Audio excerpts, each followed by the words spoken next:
Bismillahirrahmanirrahim. Assalamualaikum warahmatullahi wabarakatuh.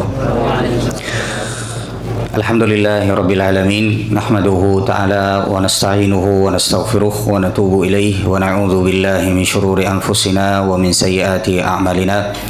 May yahdihillahu fala mudilla lahu wa may yudlil fala hadiya lahu.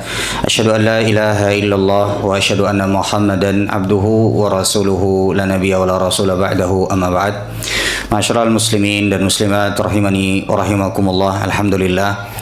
Pertama kita bersyukur kepada Allah Subhanahu wa taala atas semua nikmat yang Allah berikan kepada kita semua, nikmat iman, nikmat Islam.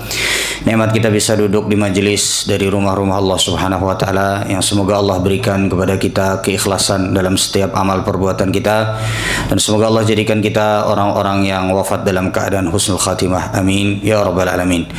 Masyarul muslimin dan muslimat rahimani wa rahimakumullahu jami'an. Pada malam hari ini, kalau biasa kita malam Rabu keempat itu kita membahas tentang fikih pernikahan dan rumah tangga, dan ulun lihat kita sudah sampai pertemuan yang ke-15.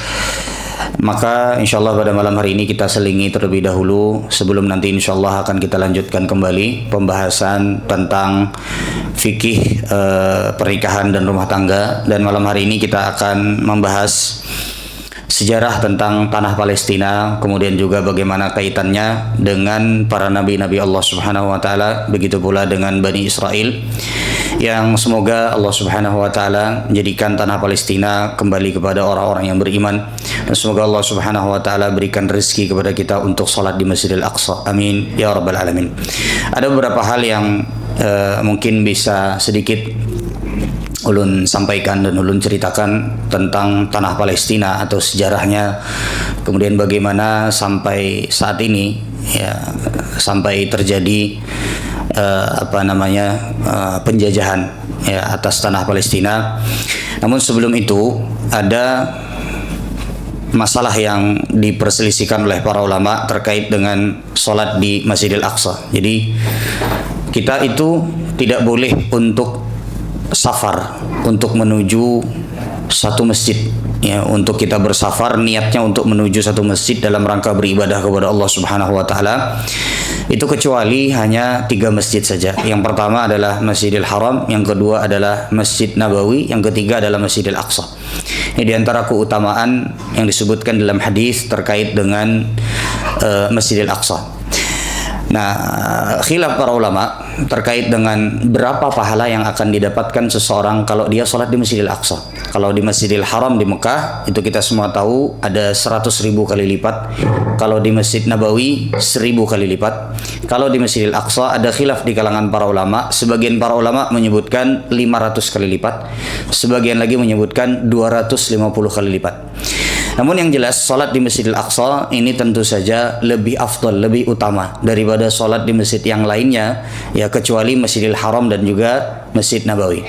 Ini yang pertama. Yang kedua, jamaah sekalian, sejarah Masjidil Aqsa atau sejarah tanah Palestina itu, atau tanah Palestina itu, kalau kita mau kembali kepada zamannya Nabi Ibrahim alaihissalam, sebenarnya sebelum zamannya Nabi Ibrahim alaihissalam yang datang ke Palestina atau ke Al-Ardu Al-Muqaddasah.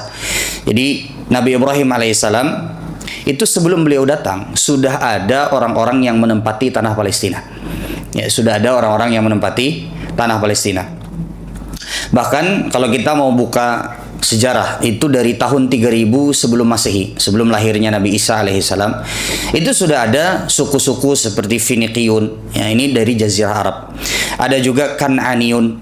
Ya, makanya tanah tersebut disebut tanah Kanaan. Ya, ini karena sukunya di situ adalah suku Kanaan. Nah, kalau kita mau lihat Nabi Ibrahim alaihissalam itu punya 2 istri. Nabi Ibrahim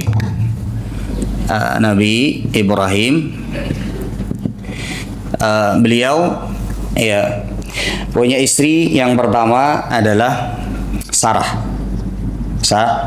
Orang Indonesia biasa nyebutnya apa? Siti Sarah. Ya. Padahal bukan Siti Sarah namanya, tapi Sarah. Baik. Kemudian menikah, melahirkan Nabi Ishak,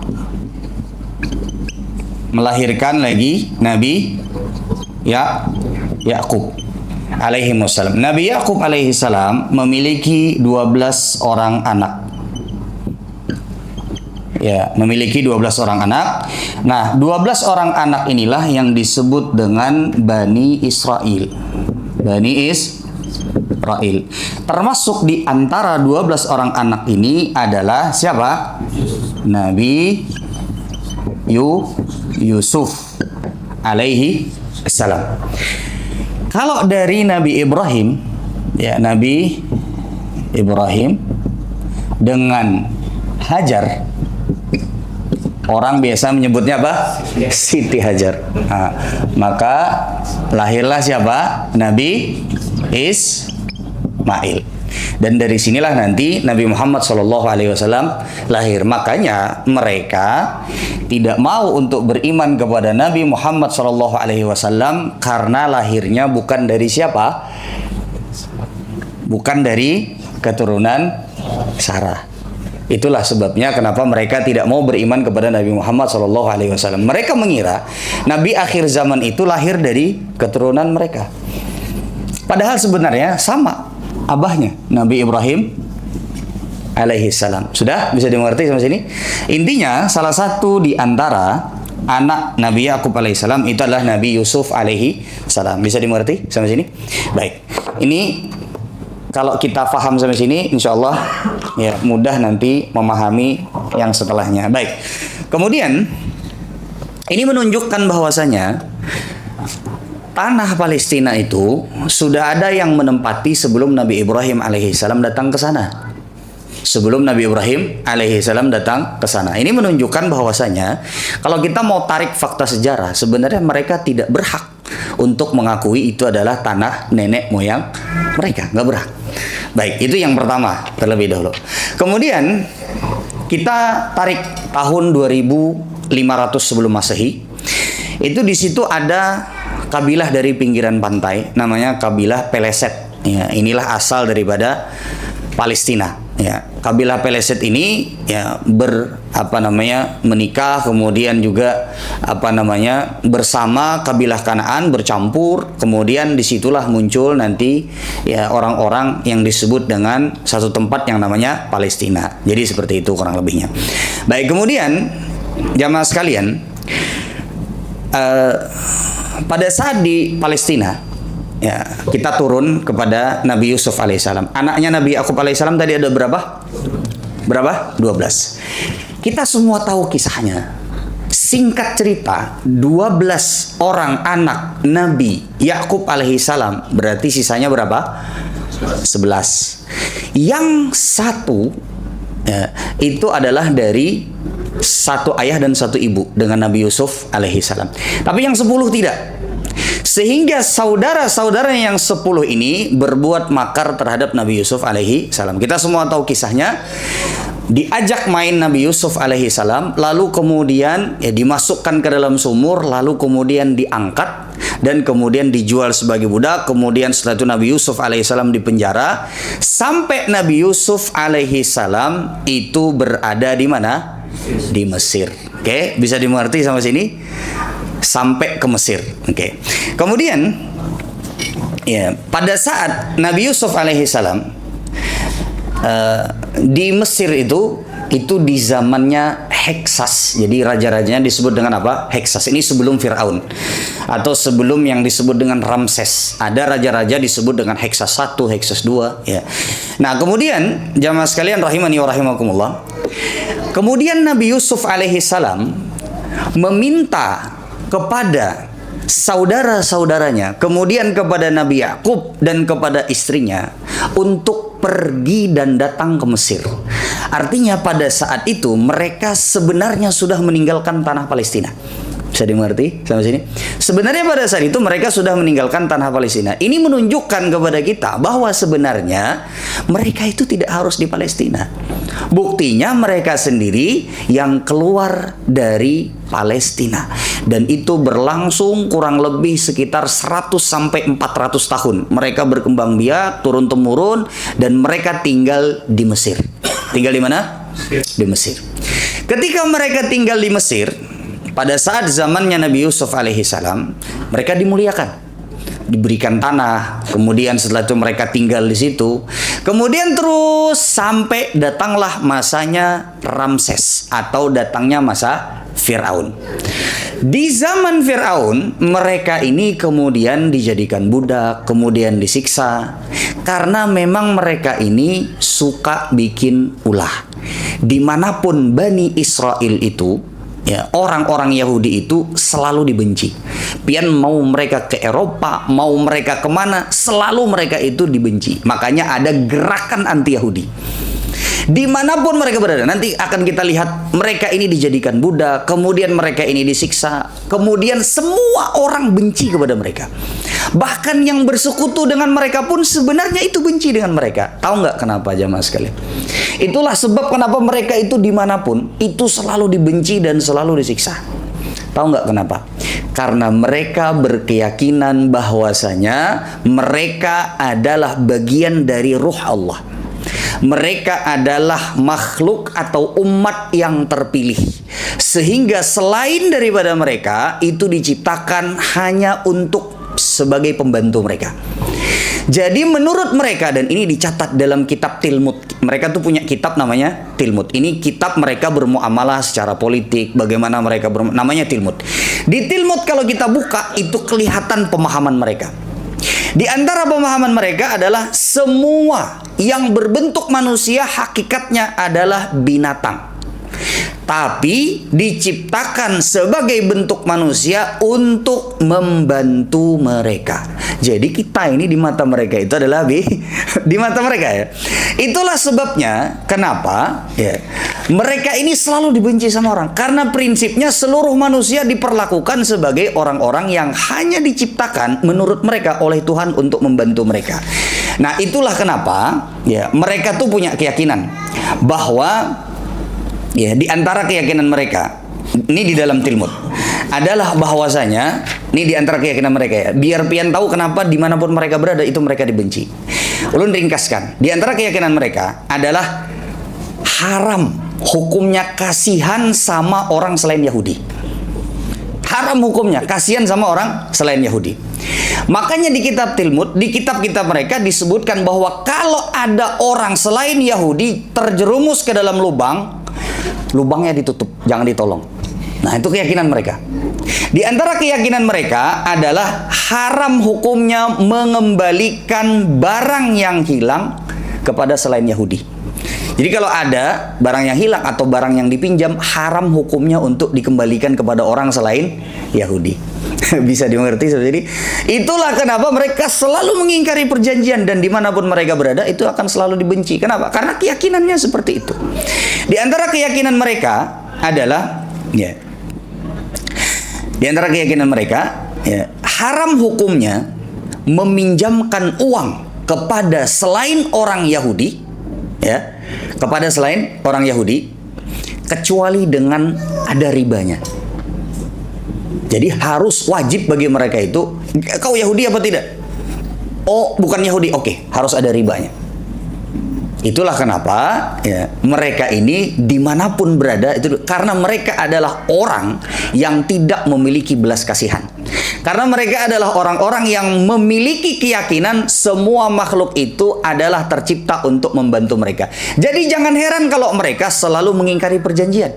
Jadi jangan heran kalau mereka selalu merasa bahwa mereka adalah orang-orang yang lebih mulia daripada.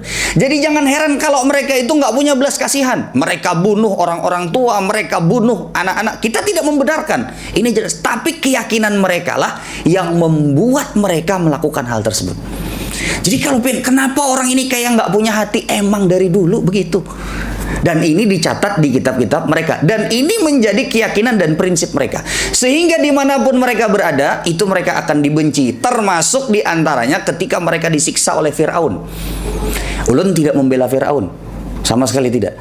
Tapi ketika Firaun menyiksa mereka, mengejar mereka, membunuh mereka, menjadikan mereka sebagai budak, salah satu di antara sumber kebenciannya adalah karena memang mereka memiliki sifat dan keyakinan sebagaimana yang tadi kita sebutkan. Bisa dimengerti sampai sini? Oke. Kemudian mereka di Mesir. Makanya ada di dalam Al-Qur'an, "Wa ja'abikum minal badwi min ba'di an nazagha asyaitanu baini wa baina ikhwati." Jadi kalian, wa ja'abikum, datang, ya, minal badwi, Min ba'di an nazagha syaitan. Jadi mereka datang ke Mesir, ya, ini disebutkan di dalam ayat. Baik, kemudian yang berikutnya, ya. Nabi Yusuf tinggal di Mesir bersama keluarga beliau, ya, bersama saudara-saudara beliau, bersama ayah beliau, bersama ibunda beliau. Sampai kemudian, ya, tadi berganti kepada Firaun atau Ramses. Nah, di sini sebagaimana tadi kita sebutkan, mereka mulai disiksa. Singkat cerita, ketika mereka di Mesir, akhirnya kita semua tahu mereka dikejar oleh siapa? Dikejar siapa? Jemaah sekalian, sampai ke samping laut. Dikejar siapa? Fir'aun dan juga bala tentaranya. Kemudian Allah Subhanahu wa taala selamatkan dengan jadikan perantara tongkatnya Nabi Musa yang membelah lautan. Terbelah, kemudian mereka bisa menyeberangi lautan di hadapan mata mereka. Perhatikan di sini, di hadapan mata mereka, mereka menyaksikan bahwasanya Fir'aun itu ditenggelamkan oleh Allah Subhanahu wa taala di hadapan mata mereka, dan mereka menyaksikan itu pada saat mereka melewati lautan yang terbelah, ya. Tapi itu tidak membuat mereka taat kepada Nabi Musa alaihissalam. Coba bayangkan, orang-orang yang menyaksikan lautan terbelah, menyaksikan musuh yang mengejar mereka itu ditenggelamkan oleh Allah. Tapi ketika setelah selesai, ya, ditenggelamkan oleh Allah Subhanahu wa taala, mereka melihat mukjizat Nabi Musa alaihissalam. Kemudian setelah itu mereka diperintahkan. Nah, di sini titiknya. Mereka diperintahkan untuk masuk ke tanah Palestina. Makanya mereka tuh mengatakan, di dalam Al-Quran, ya, di dalam kitab kalian wahai kaum muslimin, kami itu diperintahkan untuk masuk ke tanah Palestina. Mereka bilang begitu. Memang Allah Subhanahu wa taala memerintahkan kepada mereka untuk masuk ke tanah Palestina. Tapi apa yang mereka katakan? Allah Subhanahu wa taala sebutkan di dalam Al-Qur'an, ya qaumidkhulul ardal muqaddasah. Nabi Musa alaihissalam setelah diselamatkan mereka oleh Allah Subhanahu wa taala, kemudian mereka diperintahkan untuk masuk ke tanah Palestina dan berjihad bersama Nabi Musa alaihissalam, berperang, ya. Allati kataballahu lakum, ya, wala tartaddu ala adbarikum, yang telah Allah Subhanahu wa taala catatkan untuk kalian, ya. Dan janganlah kalian berpaling. Janganlah kalian, ya, membangkang terhadap perintah untuk berjihad di jalan Allah. Apa kata mereka? Qalu ya Musa inna fiha qauman jabbarin wa inna lan nadkhulaha hatta yakhruju minha. Wahai Musa, ini kata mereka. Ini setelah kejadian mereka menyaksikan Firaun tenggelam dan diselamatkan oleh Allah Subhanahu wa taala mereka dari kejaran Firaun. Kata mereka ketika diperintahkan untuk berjihad di jalan Allah, wahai Musa, kami tahu di dalam tanah Palestina tersebut ada orang-orang yang kuat, ya. Wa inna lan nadkhulaha hatta yakhruju minha. Sungguh kami tidak akan pernah masuk ke sana sampai mereka keluar dulu dari tanah tersebut. Kan diperintahkan untuk berjihad bersama Nabi Musa alaihissalam, tapi mereka menolak untuk masuk ke tanah Palestina. Jadi sekarang kita tahu sebenarnya yang nggak mau masuk ke tanah Palestina itu siapa? Mereka sendiri yang tidak mau untuk masuk ke tanah Palestina, ya. Lalu kemudian mereka mengatakan cukup sampai di situ? Enggak. Ternyata mereka mengatakan fadhhab anta wa rabbuka faqatila innaha huna qa'idun. Ini kurang ajarnya mereka. Kata mereka, sudah, pergilah engkau bersama Tuhanmu. Kau berperang berdua saja wahai Musa, ya. Kami di sini duduk-duduk saja. Ntar kalau udah mereka keluar, kalau kalian menang, kami ikut masuk. Tapi kalau kalian kalah, ya udah, berarti kami enggak kenapa-kenapa. Coba bayangkan, menyuruh Nabi Musa alaihissalam berperang dengan Allah Subhanahu wa taala. Lalu Nabi Musa alaihissalam berdoa kepada Allah agar supaya mereka dihukum. Maka turunlah hukuman Allah Subhanahu wa taala, mereka tersesat selama 40 tahun. Jadi mereka muter-muter aja, nggak bisa masuk ke tanah Palestina. Padahal mereka pengen masuk ke sana. Akhirnya dihukum, dan di masa 40 tahun mereka tersesat tersebutlah turun Taurat. Di masa 40 tahun mereka tersesat itulah mereka disebut di dalam Al-Quran menyembah sapi. Nah, itu masa di mana mereka tersesat selama 40 tahun. Jadi di masa 40 tahun ini macam-macam kejadian, Pak. Turun Taurat. Kemudian setelah itu mereka menyembah sapi, ya. Sebagaimana kita tahu Nabi Musa alaihissalam berangkat, ditinggal di situ bersama Nabi Harun alaihissalam. Ternyata mereka berulah kembali. Dan selama 40 tahun ini generasi berganti. Ya, selama 40 tahun ini generasi berganti. Maka kemudian, ya, generasi berganti. Dan Allah Subhanahu wa taala Ya, halangi mereka itu dari tanah Palestina. Tapi Allah Subhanahu wa taala katakan, nah ini kuncinya jamaah sekalian. Walaqad katabna fiz zaburi min ba'di dzikri annal arda yarithuha ibadiyas salihun. Dan telah kami tulis di kitab Zabur, ya, bahwasanya tanah itu, tanah Palestina, yarithuha ibadiyas salihun, akan diwariskan, akan ditempati oleh hamba-hamba Allah yang saleh. Jadi tanah Palestina itu adalah untuk mereka yang taat kepada perintah Allah dan kepada perintah Nabi dan Rasul. Mereka taat apa tidak? Nggak taat. Mereka nggak mau taat, sehingga tidak benar kalau mereka mengklaim tanah tersebut adalah tanah mereka. Karena mereka sendiri yang nggak mau masuk ke dalam tanah Palestina. Kemudian generasi berganti. Dalam sebagian riwayat disebutkan, para ahli tafsir menyebutkan selama 40 tahun tadi generasinya berganti. Yang diselamatkan oleh Nabi Musa alaihi salam itu semua meninggal dunia. Yang tadi selama 40 tahun itu semua generasi berganti. Mereka berganti keturunan selanjutnya. Lalu Nabi Musa dan Nabi Harun meninggal. Kemudian perjuangan atau kenabian diteruskan oleh muridnya Nabi Musa alaihi salam, yaitu adalah Yusha bin Nun. Kalau pian baca surat Al-Kahfi, ada di situ Nabi Musa alaihi salam bersama seorang pemuda, dan itulah siapa? Yusha bin Nun. Yusha bin Nun ini berjihad di jalan Allah. Kemudian Yusha bin Nun ini adalah satu-satunya orang yang bisa menahan terbenamnya matahari. Jadi dia berdoa kepada Allah, karena Bani Israel dulu ketika berperang, mereka tidak diperbolehkan berperang di malam hari setelah matahari tenggelam. Tapi pada saat itu sudah hampir menang. Yusha bin Nun meminta kepada Allah Subhanahu wa taala untuk supaya matahari ditunda tenggelamnya, dan ditunda tenggelamnya sampai mereka menang. Mereka diizinkan untuk masuk tanah Palestina. Kemudian Allah Subhanahu wa taala perintahkan kepada mereka untuk bersyukur, kemudian masuk melewati pintu. Kata Allah Subhanahu wa taala, wadkhulul baba sujada, dan masuklah kalian lewat pintu, maksudnya ke tanah Palestina itu dalam keadaan sujud, untuk bersyukur kepada Allah Subhanahu wa taala. Wa qulu hittatun naghfir lakum khatayakum, dan katakanlah hittah. Hittah itu artinya adalah kami minta ampun, kami minta ampun. Katakan. Jadi disuruh sujud bersyukur, kemudian setelah itu disuruh untuk mereka meminta ampun kepada Allah Subhanahu wa taala. Naghfir lakum khatayakum, kami akan mengampuni dosa-dosa kalian. Tapi apa yang mereka lakukan? Mereka masuk, disuruh tadi apa? Sujud. Mereka masuk, tapi masuknya ngesot lewat pantat. Jadi masuk disuruh sujud, ternyata keturunan selanjutnya ini tidak kalah membangkangnya dengan keturunan yang sudah habis tadi selama tersesat berapa? 40 tahun. Ternyata sama buruknya. Sebenarnya mereka masuk dalam keadaan pantatnya digesekkan, padahal disuruh sujud. Pantatnya digesekkan, kemudian mereka menyebutkan hintoh. Jadi ditambah nun satu. Nah, aslinya kan diperintahkan hintoh. Hintoh itu artinya kami minta ampun, kami minta. Mereka tambah nun satu. Hintoh. Hintoh itu gandum. Cari gandum. Coba pengen bayangkan. Nah, kelakuan ini jamaah sekalian lah. Coba pengen bayangkan betapa susahnya. Ini padahal bersama Nabi mereka. Bayangkan Nabi Musa, kemudian Nabi Harun, kemudian setelah itu juga ini Nabi Yusha bin Nun diperlakukan seperti itu. Ibaratkannya Nabi aja itu udah geleng-geleng gitu. Disuruh seperti itu. Bahkan mereka ini adalah umat yang paling banyak Nabi diutus kepada mereka. Dasar mucil ya mas sekalian. Dasar mucil. Kemudian setelah itu masuk mereka berganti lagi. Keturunan Yusha bin Nun sudah meninggal dunia. Kemudian mereka melewati 3 fase. Mereka melewati 3 fase atau 3 masa. Masa yang pertama adalah disebut masa kehakiman. Masa kehakiman ini, mereka tadi ada berapa suku? 12. Masing-masing dari suku itu punya hakim dan pemimpin sendiri.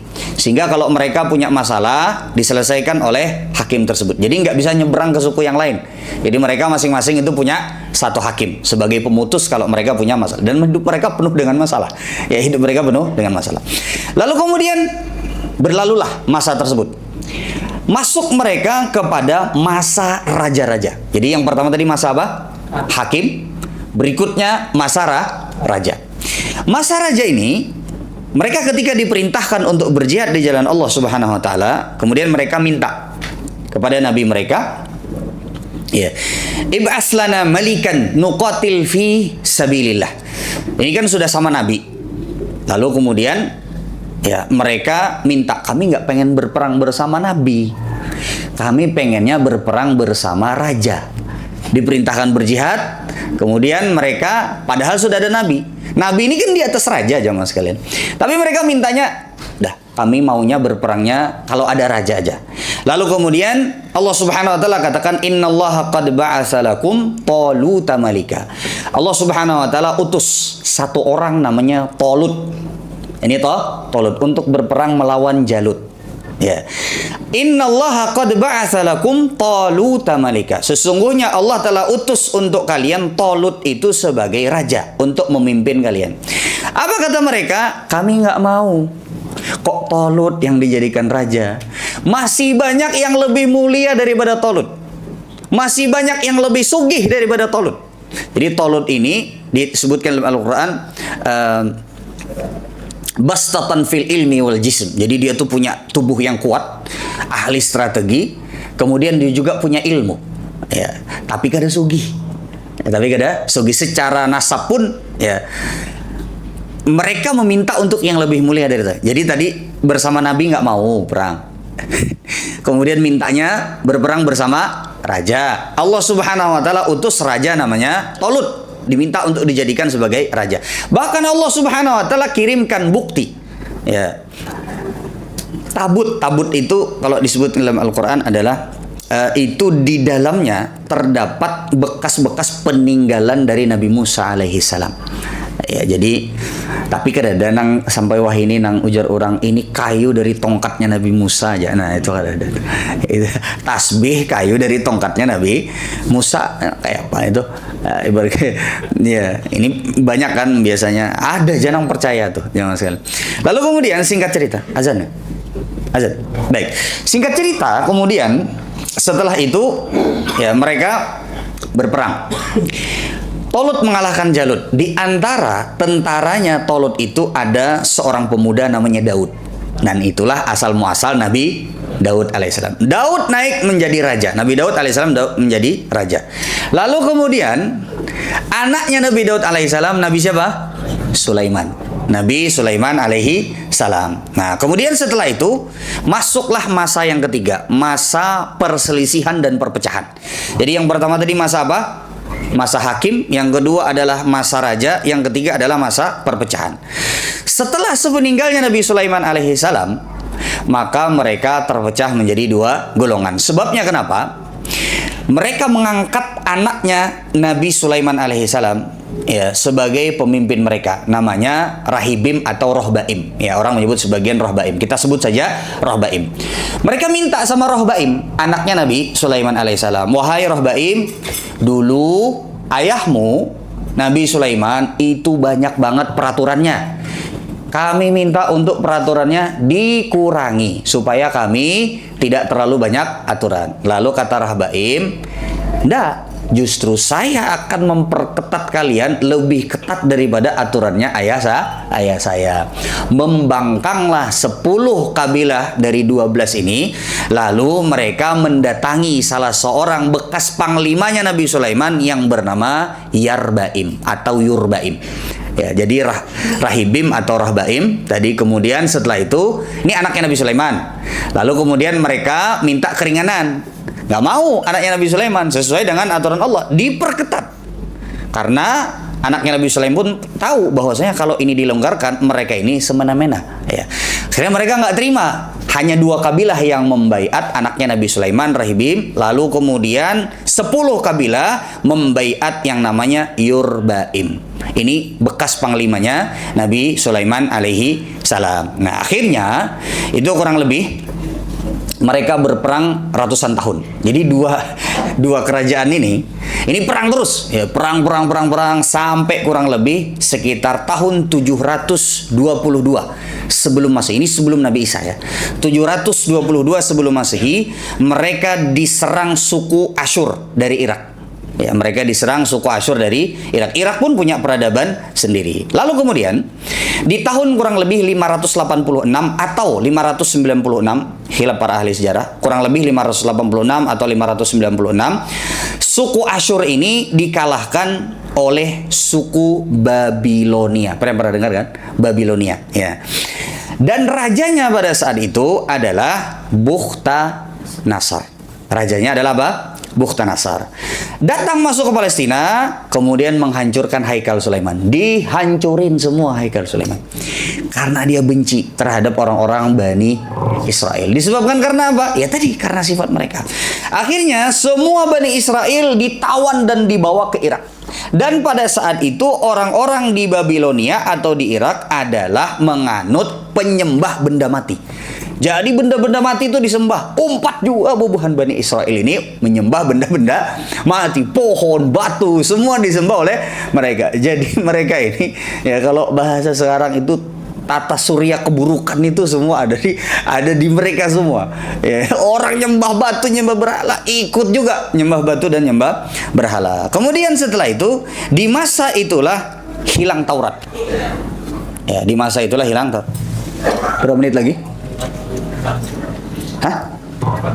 Berapa menit? 4 menit. Baik. Di masa itu jamaah sekalian hilang Taurat. Ya, di masa itu, di masa ketika mereka dipindahkan ke Babilonia, kemudian hilanglah Taurat. Jadi Taurat itu nggak ada yang tahu. Ya. Tidak ada yang mengetahui di mana keberadaannya. Lalu kemudian berganti masa. Babilonia ini yang di Irak dikalahkan oleh Persia. Ya, dikalahkan oleh Persia. Di antara raja Persia itu, ini tahun 539 sebelum Masehi, sebelum lahirnya Nabi Isa. Ada raja yang namanya Keres. Ada raja yang namanya Keres. Keres ini raja yang dekat dengan Bani Israel. Akhirnya Bani Israel ini disuruh kembali ke tanah Palestina. Ya, disuruh kembali ke Baitul Maqdis. Kurang lebih sekitar 50.000 orang Bani Israel atau orang-orang Yahudi ini kembali hijrah ke Palestina. Ya, kembali hijrah ke Palestina. Saat itu dipimpin oleh namanya Zerobabel. Dan salah satu di antara pemimpinnya juga ada yang namanya Ezra. Kalau pian ada nama Ezra, itu bahasa Al-Qur'annya adalah Uzair. Makanya di dalam Al-Qur'an disebut waqalatil yahudu Uzairun ibnullah. Dikatakan oleh orang-orang Yahudi Uzair adalah anaknya Allah. Tahu nggak Bian kenapa sampai Uzair ini dikatakan oleh mereka anaknya Allah? Karena Taurat yang hilang, yang tidak diketahui di mana keberadaannya, hanya Uzair lah yang bisa mengulangi Taurat itu isinya semua dari awal sampai akhir. Makanya mereka, wah ini anak Tuhan ini, akhirnya disembahlah Uzair. Padahal Uzair ini adalah seorang yang soleh. Bisa dimengerti seperti ini. Itulah sebabnya kenapa di Al-Quran disebutkan Uzair ibnullah, atau orang Yahudi meyakini bahwasanya Uzair ini adalah anak Allah. Uzair ini kalau bahasa Latinnya Ezra. Jadi kalau kalian lihat nama Ezra itu asalnya adalah Uzair. Baik.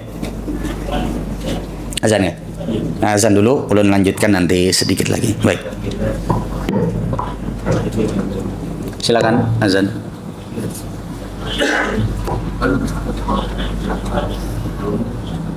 Belum nggak? Oh, 2 menit lagi. Oke, belum lanjutkan ya. Baik, kemudian setelah Uzair, ya, zaman Uzair kemudian mengulangi kembali Taurat dari awal sampai akhir. Itu semua Bani Israel itu hancur, lebur. Jadi mereka menjadi satu nama disebut dengan Yahudi. Ya, lalu mereka disebut dengan Yahudi. Kemudian terus, ya, singkat cerita berganti. Raja Yunani, kemudian setelah itu Raja Yunani berganti Raja Romawi tahun 30 sebelum Masehi, dan mereka itu prinsipnya ya dibenci di mana-mana. Jadi mereka itu kehidupan mereka itu penuh dengan masalah. Ya, kalau pian cek hidup mereka itu penuh dengan masalah. Makanya kalau pian perhatikan ketika misalnya ada jangankan kaum muslimin, orang Nasrani aja diludahin sama mereka. Ya, orang Nasrani aja sampai sekarang. Itu orang Nasrani aja di sekitaran Baitul Maqdis itu diludahin sama mereka. Memang sifat mereka begitu sejak dahulu. Nah, kemudian Allah Subhanahu wa taala sebutkan di dalam Al-Qur'an, "Duribat 'alaihimudz dzillatu Ainama suqifu illa bihablim minallahi wa hablim minan nas. Silakan azan terlebih dahulu.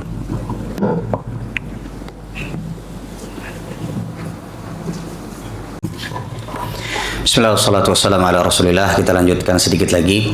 Jadi tadi setelah ya mereka berpindah-pindah dari kekuasaan, diperbudak, kemudian disiksa karena memang sifat mereka seperti itu, Allah Subhanahu wa taala juga sebutkan di dalam Al-Qur'an, duribat alaihimudz dzillatu ainama suqifu. Ya, telah ditetapkan bagi mereka az-zillah. Zillah itu artinya kehinaan. Ya, ainama suqifu, dimanapun mereka berada, illa bihablim minallah, kecuali mereka ya taat kepada Allah, wa hablim minan nas, atau ada yang bantuin. Ya, mereka sebenarnya tidak kuat. Memang mereka adalah orang-orang yang pintar, orang-orang yang cerdas, tapi secara ini mereka tidak kuat. Ada selalu sekutu mereka yang selalu membantu mereka. Baik. Kemudian jemaah sekalian, kita lompat ke tahun 1860 Masehi. Ini kita langsung lompat tahun 1860 Masehi. Lahirlah seorang yang bernama Theodor Herzl. Ya, lahirlah seorang yang bernama ya Theodor Herzl. Nah, ini asalnya kalau pian tahu apa namanya Zionis. Nah, ini asal muara Zionis. Pada saat usia 36 tahun, ya dia lahir tahun 1860.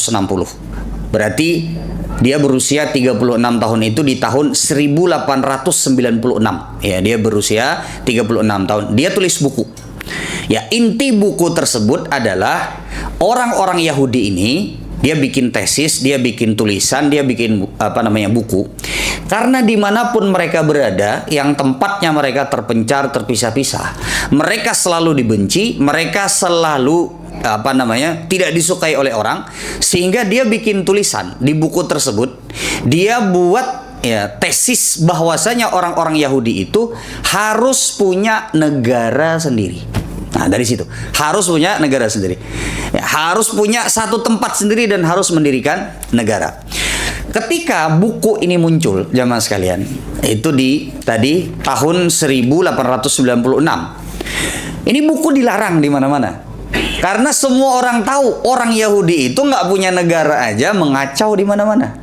Apalagi kalau kumpul di satu tempat, di satu negara, ya tambah bakal lagi bikin kacau dan akan mengancam kepada negara-negara yang lain. Ya, akhirnya buku itu dilarang.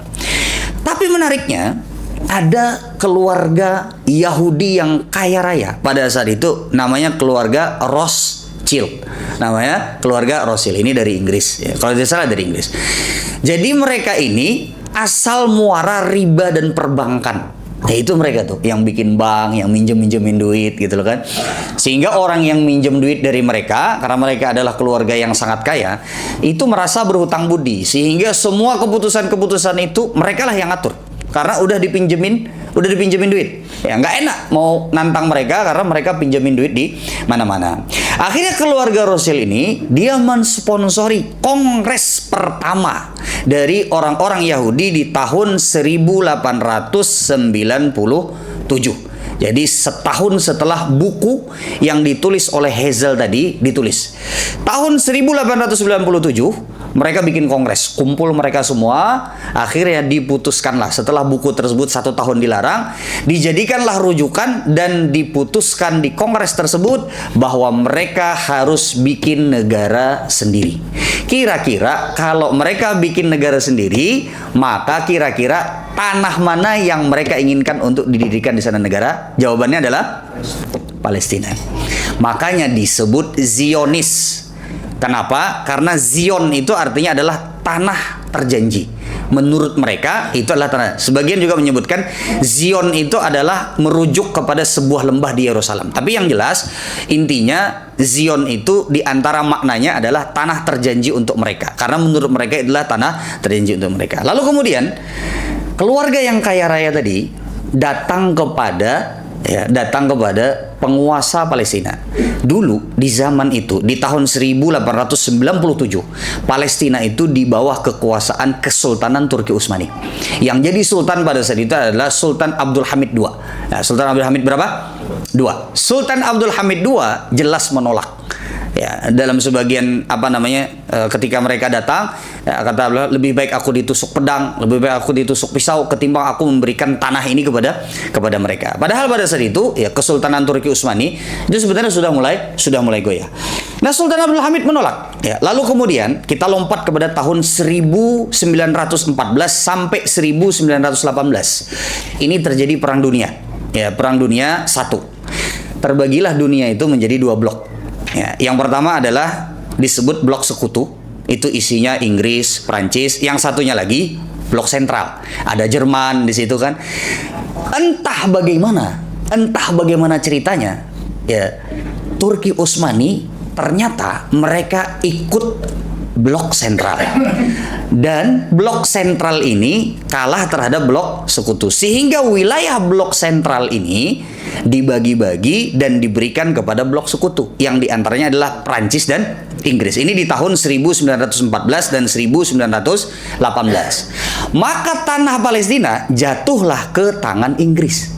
Nah, ini mulainya. Jatuhlah ke tangan Inggris.